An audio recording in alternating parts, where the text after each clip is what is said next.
지난 수요 모임에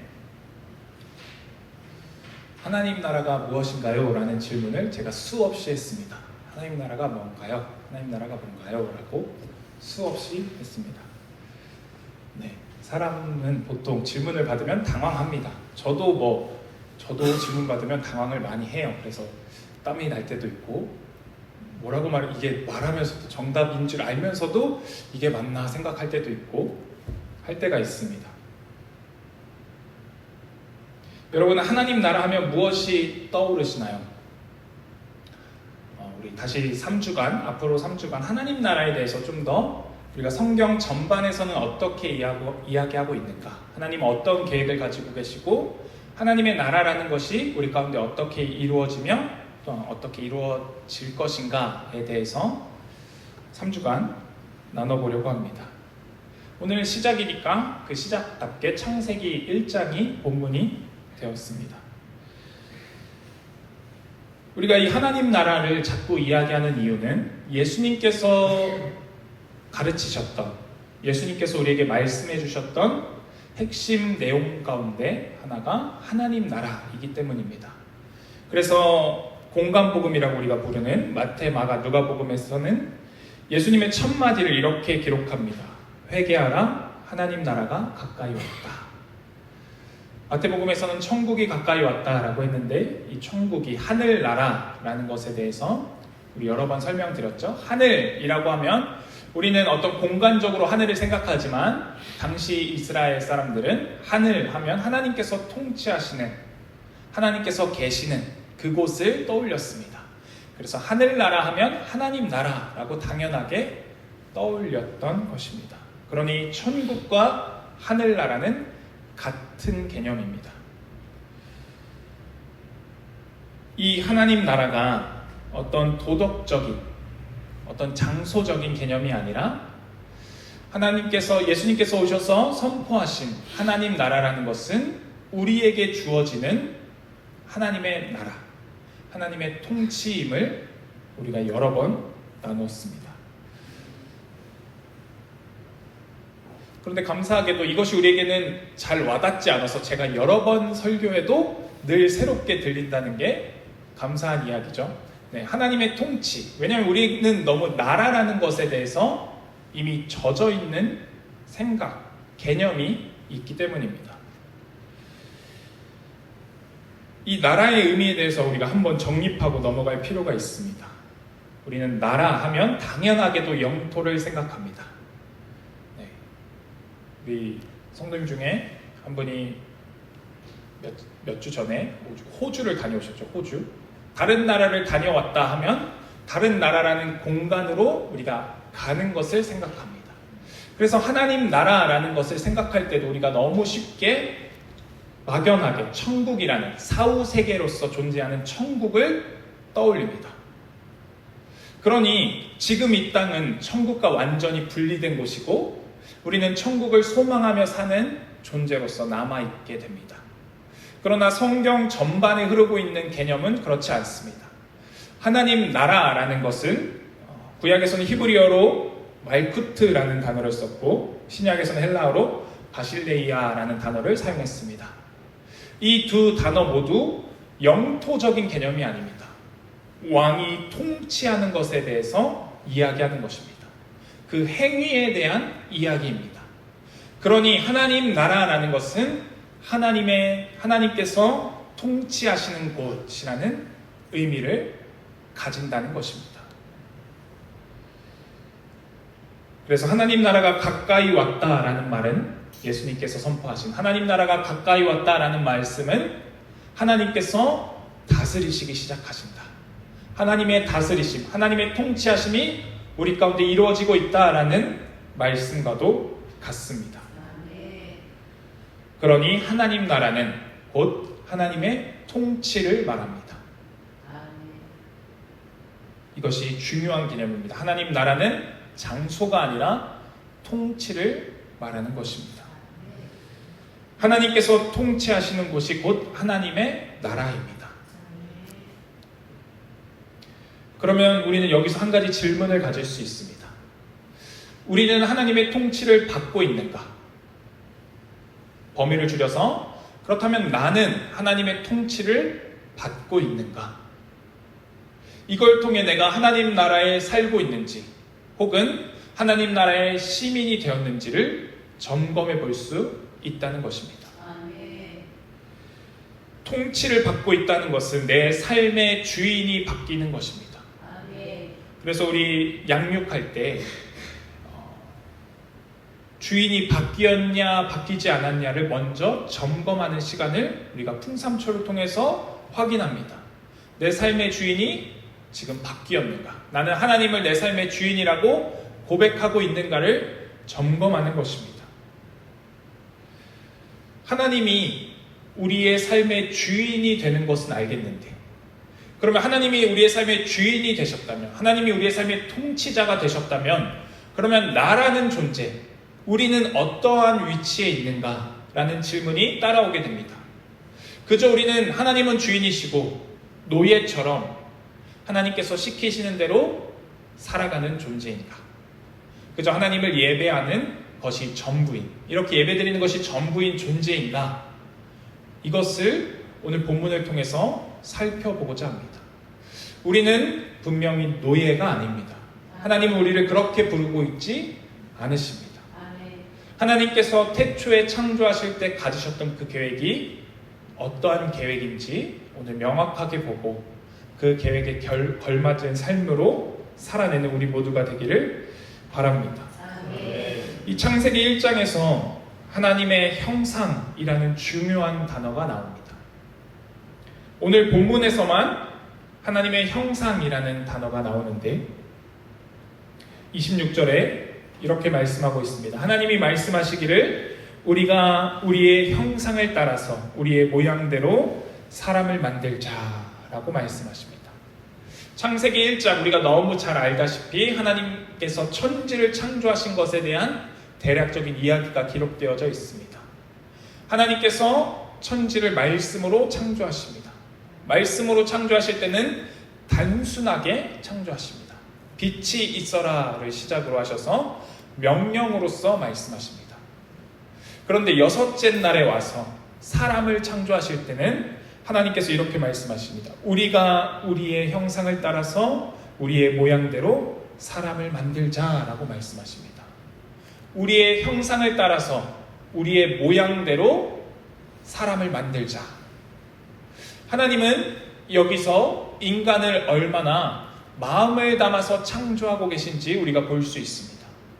다른 피조물들은 그저 말씀으로 창조하셨지만 여기서 인간은 하나님의 형상과 모양을 따라서 짓기를 원하십니다. 우리 형상에 대해서는 자세히 다룰 텐데 모양에 대해서 잠깐 짚고 넘어가자면 하나님께서 하나님의 모양대로 창조하신다는 것은 유사성을 말합니다. 하나님과 비슷한 존재, 하나님과 동일한 존재가 아니라 하나님과 비슷한 존재로서 우리를 만드셨다는 것입니다. 이 형상과 모양은 같은 말을 하고 있다 해도 과언이 아닐 정도로 이 형상에 대한 의미가 깊습니다. 이 형상이라는 단어로 첼렘이라는 단어가 사용되었는데 창세기 1장에서 첼렘이라는 단어는 오직 여기서만 사용됩니다. 첼렘은 이런 뜻을 갖고 있습니다. 원래 의미는 석상, 돌로 만든 상, 석상 혹은 조각상입니다. 하나님의 형상이라는 것은 석상, 조각상이라는 뜻을 가진 첼렘이라는 단어가 사용되었습니다. 이 의미를 이해하기 위해서는 고대의 그 고대 사람들이 생각했던, 사용했던 단어로서 첼렘을 알 필요가 있습니다. 고대 근동 지방에서는 이 첼렘이라는 단어가 왕의 형상을 만들어낸, 왕의 형상을 담고 있는 어떤 석상을 의미하는 것이었습니다. 고대 근동 지역을 생각해 보자면 그 당시에 왕이 통치하는 지역을 왕이 날마다 방문할 수 없었습니다. 지금처럼 쉽게 비행기를 타거나 기차를 타거나 자동차를 타고 이동할 수 없었습니다. 그래서 변방 지역에 가기까지는 너무 오랜 시간이 필요했습니다. 그래서 항상 변방 지역에는 왕의 형상이 있었습니다. 왕의 첼렘을 변방 지역에 두었습니다. 그것은 왕의 실존에 대한 증거이기도 했고 왕의 통치가 이곳까지 미친다는 것이기도 했습니다. 이 형상, 이 곧 우리라는 것입니다. 다른 이야기로, 다른 의미로 생각해 보자면 하나님의 형상이 피조 세계에 존재했다는 것입니다.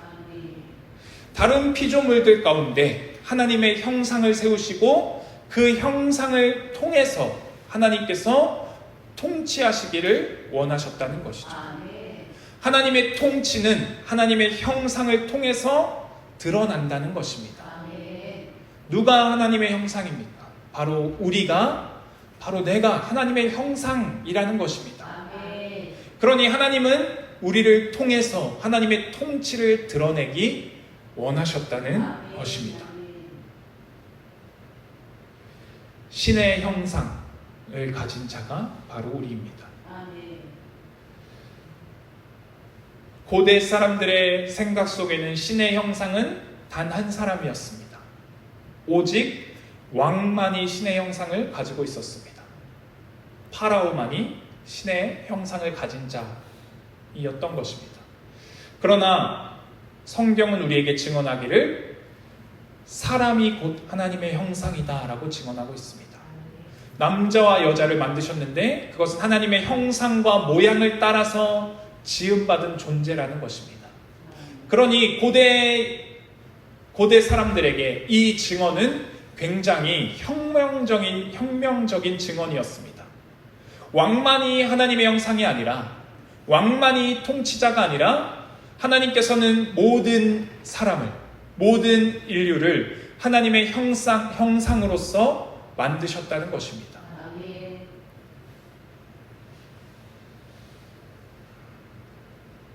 그리고 이 선언은 곧 다스림과 곧바로 연결됩니다. 26절 하반절을 보면 그리고 그가 바다의 고기와 공중의 새와 땅 위에 사는 온갖 들 짐승과 땅 위를 기어다니는 모든 길 짐승을 다스리게 하자 하시고, 하나님은 하나님의 형상 그리고 모양대로 우리를 창조하시고 나서 우리로 하여금 하나님께서 창조하신 피조 세계를 다스리게 하자라고 계획하셨습니다. 여기서 다스린다라는 것이 굉장히 중요한 의미를 가집니다. 우리가 노예인가라고 생각해 보았을 때 우리는 노예가 아니라고 했습니다. 우리는 하나님의 통치를 이 땅 가운데 드러내는 존재들, 통치자라는 것입니다. 하나님의 대리 통치자가 되는 것입니다. 여기서 대리 통치자가 되는 것이 바로 이 다스림과 연결됩니다. 다스려라, 정복해라 라는 하나님의 말씀, 하나님의 명령을 우리는 오해하고 있습니다. 왜냐하면 우리는 죄에 물들어서 나 중심으로 살아가기 때문입니다. 다스린다, 정복하라는 것은, 다스려라, 정복하라라는 것은 너의 마음대로 해라, 네가 편한 대로 해라, 혹은 네가 마음대로 쓰고 싶은 대로 착취하고 원하는 대로 이용해라 라고 말씀하시는 것이 전혀 아닙니다. 다스리라는 것은 하나님의 통치를 위임하시고 우리에게 청지기로 부르시는 것이다 라는 것이죠. 그러니 우리는 이 세상이 하나님께서 창조하신 목적대로 그 잠재력을 충분히 발휘할 수 있도록 다스려야 한다는 것입니다. 통치해야 한다는 것입니다. 이것이 바로 우리의 자리가 중간 관리자 같은 것을 드러내는 것입니다. 회사를 경영할 때 중간 관리자들이 있습니다. 중간 관리자들은 많은 권한을 가지고 있고 많은 일들을 자기의 뜻대로 행할 수 있습니다. 그러나 그 기업의 가치나 그 기업이 추구하는 방향을 중간 관리자가 정할 수는 없습니다. 그것은 오직 CEO의 몫입니다. 마치 그것처럼 이 창조 세계에 있어서 창조 세계의 목적, 창조 세계의 방향성을 우리가 정할 수는 없습니다. 우리는 중간 관리자로서 하나님께서 계획하시고 하나님께서 정하신 이 창조 세계의 목적이 무엇인지를 깨닫고 알아서 그 뜻대로 순종하여서 이 피조 세계를 다스리는 것이 하나님께서 우리에게 원하셨던 원래의 목적이라는 것입니다. 그러니 우리는 경작하고 지키는 존재들입니다. 마치 이것은 정원사와도 같습니다. 저희 집에 마당이 조금 있는데, 시골에 있어서 마당이 있는데 소나무가 몇 그루 있어요. 근데 소나무가 자라면 이게 전지를 해줘야 되더라고요. 근데 제가 도저히 예쁘게는 잘 못하겠는 거예요. 그래서 좀 알아보니까 한 그루에 비용을 많이 부르더라고요. 네, 너무 많이 불러서 내가 하는 게 더 싸겠다 해서 제가 했는데, 정원사를 만약에 고용했다면 정원사는 누구의 뜻대로 해야 되는 겁니까? 집주인의 뜻대로 해야 되는 겁니다. 집주인이 원하는 나무를 심고 집주인이 원하는 꽃을 심는 것입니다. 그리고 집주인이 원하는 만큼 나무가 자라게 하고 집주인이 원하는 만큼 나무가 정돈되게 해야 하는 것입니다. 우리가 마치 이 정원사와도 같습니다. 태초에 창조된 그 에덴 동산을 한번 생각해 보십시오. 지금처럼 이렇게 건물이나 도시가 세워져 있지 않았습니다. 어쩌면 정글 같아 보일지도 모릅니다. 그곳을 다스리라는 것은 그곳을 아름답게 가꾸라라는 말씀과도 같습니다. 그냥 들풀만 있어서는 그곳에서 아름다운 과실을 맺을 수도 없고 아름다운 꽃을 모아놓고 보기도 힘듭니다. 그러나 하나님은 그곳 가운데 하나님의 형상을 가진 아담과 하와를 창조하시고 그들에게 다스림을 위임하셨다라는 것입니다. 그러니 우리는 조직 안에서 표현하자면 중간 관리자인 것입니다. 우리에게는 권한도 있지만, 우리에게는 할 수 있는 능력도 있지만, 이 통치를 내 마음대로 할 수는 없다는 것입니다. 하나님의 뜻대로 통치하는 자가 되어야 한다는 것입니다. 그러니 우리는 통치권을 위임받은 대리 통치자이고, 이것이 우리가 노예가 아니다라고 말할 수 있는 이유입니다. 하나님은 우리를 하나님과 함께 통치하는 자로 부르고 계십니다. 그런데 이 사실이 우리가 쉽게 와닿지 않습니다. 실제로 내가 그런 존재라는 것도 잘 모르겠습니다. 내 삶은 대리 통치자의 삶보다는 작은, 아무도 알아주지 않는 삶처럼 보일 때가 더 많기 때문입니다. 그래서 시편 8편의 저자도 이것을 가지고 씨름한 것 같습니다. 하늘의 별들과 달과 해를 보고서는 그는 이렇게 고백합니다. 사람이 무엇이기에 주께서 이렇게까지 생각하여 주시며 사람의 아들이 무엇이기에 주님께서 이렇게까지 돌보아 주십니까? 사람이 무엇이기에 라는 고백은 자기를 비하하는 것이 아닙니다. 나의 작음은 알지만, 나의 작은 존재라는, 내가 작은 존재라는 것은 알지만 하나님께서 나를 이 작은 존재로 두지 않으시는 이유를 묻고 있는 것입니다. 그리고서는 그가 이어서 이렇게 고백합니다. 주님께서는 그를 하나님보다 조금 못하게 하시고 그에게 존귀하고 영화로운 왕관을 씌워주셨습니다. 주님께서 손수 지으신 만물을 다스리게 하시고 모든 것을 그의 발 아래에 두셨습니다 라고 고백합니다. 우주를 보면 인간이라는 존재가 얼마나 작은지 우리가 알 수 있습니다. 이 넓은 우주 안에, 넓다는 말로도 부족한 우주 안에 우리를 지으시고 우리에게 이 피조 세계를 다스리게 하셨다는 것입니다. 여기서 왕관을 씌웠다라는 것은 왕의 즉위식에 사용되는 언어입니다. 하나님께서 우리를 이 땅의 통치자로 세워주셨습니다. 이 땅을 다스리는 일을 하나님께서 그저 말씀으로 계속 행하시고 하나님의 전지전능한 능력으로 행하시고 우리는 방관자로 멀리 떨어져 있는 것이 아닙니다. 하나님은 우리가 그 통치 행위에 참여하기를 원하십니다. 하나님은 우리를 통해서 이 피조 세계를 통치하기를 원하십니다. 그러니 하나님은 처음부터 하나님의 나라가, 하나님의 통치가 이 땅 가운데 충만하기를 원하셨습니다. 하나님의 형상으로 하여금 번성하게 하시고 하나님의 형상이 늘어나는 것을 기뻐하시고 계획하셨다는 것입니다. 그러니 우리는 하나님의 통치를 함께 참여할 수 있는 귀한 존재임을 기억해야 한다는 것입니다. 우리가 일상을 힘있게 살 수 있는 것이 바로 여기에 있습니다. 우리의 일상을 한번 다시 돌아보십시오.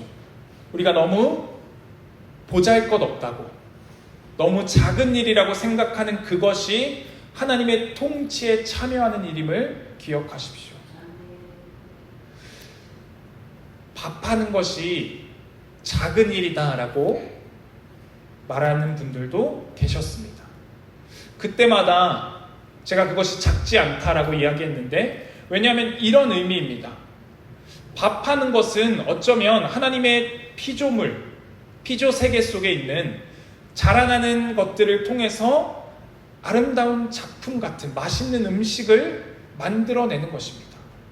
이 피조 세계가, 하나님께서 만드신 그 세계가 완벽했지만 그것은 잠재력을 가진 완벽함입니다. 완성돼 있어서 우리가 그저 지켜만 보는 것이 아니라 이 완벽한 피조 세계를 더 아름답게 갖고 나가는 것입니다. 어떻게 하면 콩이라는 것을 더 맛있게 먹을 수 있을까? 어떻게 하면 이것이 더 사람들이 즐길 수 있는 것이 될 수 있을까?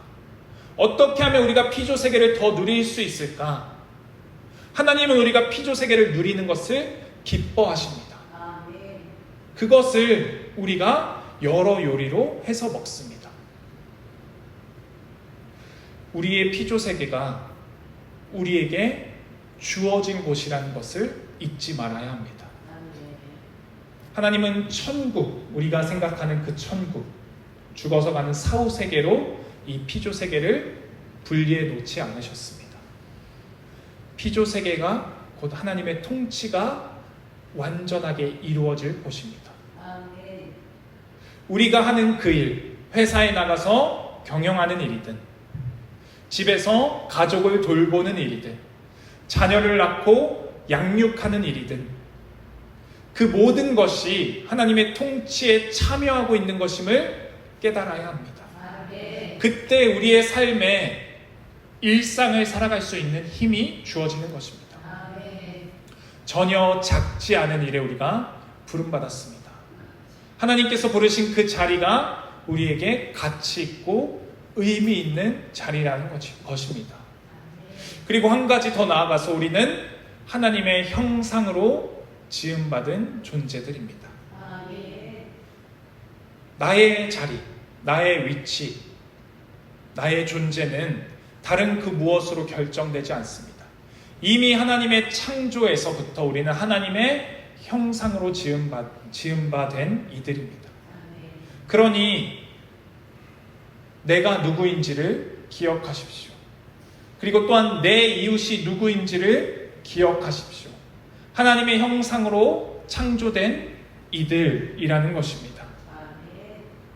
하나님이 우리에게 왕관을 씌워주십니다. 하나님의 통치에 참여하게 부르고 계십니다.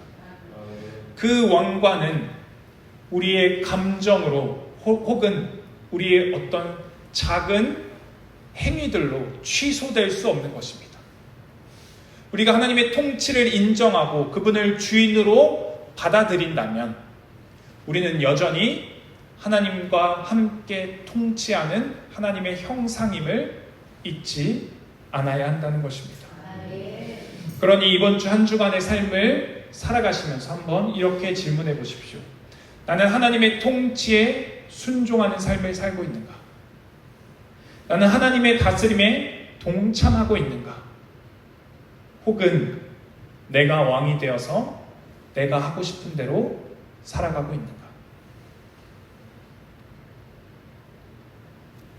여기서 우리의 삶의 결정을 내릴 수 있는 우리가 진리를 발견할 수 있습니다.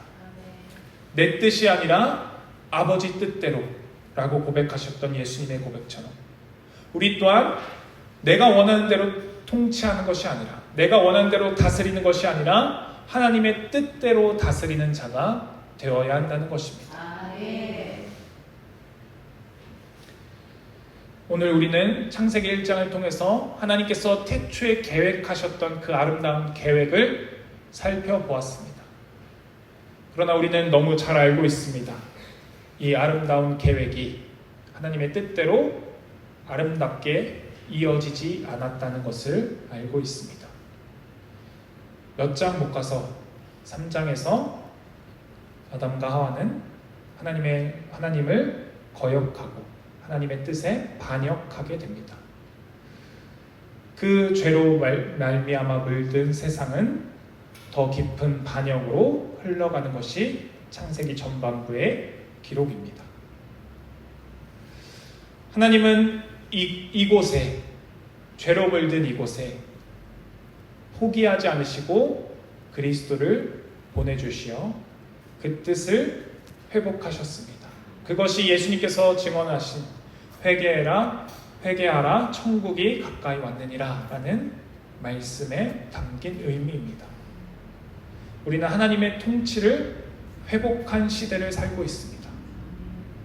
교회가 하나님의 나라가 아니라 하나님의 통치를 누리는 곳임을 기억해야 합니다. 그러니 우리의 목적지가 하나님의 나라임을 잊지 마십시오. 그 나라는 죽어서 가는 나라가 아니라 하나님의 통치가 완전하게 이루어지는 곳입니다. 그러니 우리의 존재가 어떠한 존재임을 기억하고 하나님께서 나누어 주신 하나님께서 맡겨주신 이 세상을 우리에게 맡겨주신 우리의 삶을 하나님의 뜻대로 다스리고 통치해내는 우리 모두가 되기를 바랍니다. 기도드리겠습니다. 하나님께서는 우리를 노예와 같은 종과 같은 존재로 부르시지 않으시고 하나님의 형상과 모양을 따라 창조하셨음을 봅니다. 이것은 우리로 하여금 하나님의 통치를 하나님의 뜻을 온전히 이루어내는 존재로 그 귀한 존재로 부르셨음을 우리가 깨닫습니다. 그러니 주님 우리 삶 속에 하나님의 통치가 온전히 드러나게 하여 주시옵소서. 우리 그저 죽어서 가는 그 나라만을 소망하는 작은 신앙이 아니라 하나님께서 이 땅에 이루어내시고자 하시는 하나님의 통치를 우리를 통해 드러내는 하나님의 동역자가 되게 하여 주시옵소서. 그 자리에 우리가 세워졌으니 일상 속에 우리에게 맡겨진 그 자리 속에서 하나님의 통치, 하나님께서 창조하신 이 피조 세계의 잠재력을 아름답게 드러내게 하시는 우리 모두가 되기를 원하오니 주님 우리로 하여금 그 주님의 크신 계획을 볼 수 있는 눈을 허락하시고 하나님의 통치를 받아들일 수 있는 순종하는 마음 또한 허락하사 우리 모두가 하나님의 그 아름다운 계획과 뜻을 이루어 드리는 귀한 동역자들 되게 하여 주시옵소서. 우리를 그렇게 아름답게 부르신 우리 주 예수 그리스도의 이름으로 기도드렸습니다. 아멘.